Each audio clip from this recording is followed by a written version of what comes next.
On the side naman ng COMELEC, sabi nila, ito yung magiging pinaka-colorful na balota. When we were one time, nagtanong-tanong, alam nyo ba kung sino bobotohan nyo? Eh sabi niya, they were expecting na may bobotohan silang chief minister on the ballot. So that's one thing na, teka, hindi ganon yung mangyayaring botante.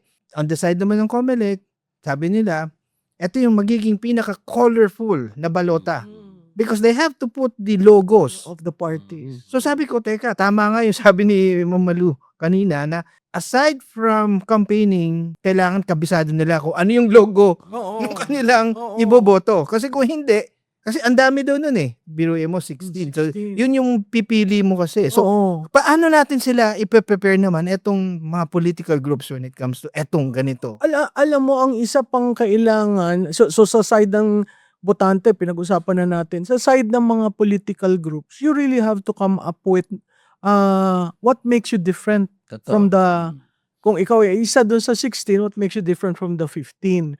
Kung titingnan mo yung logo, karamihan may kulay green. Lahat. Hindi ko alam kung yun ay sinadya. Mahirap kasi pag ang tanda mo, hindi yung green. Pag tapos nakita mo sa balota, lahat pala sila may green. May green. May yellow. Oo, di ba?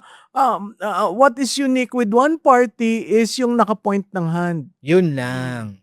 Kasi yung iba traditional na logo. So, hopefully matandaan yon at hopefully mat-translate ano bang ibig sabihin ng ganong senyas. Naging issue din yung kay Brother Robin Padilla. Oo, yung nagdadasal siyang oo, di ba? Yung magiliw niya na nakagano. Oo,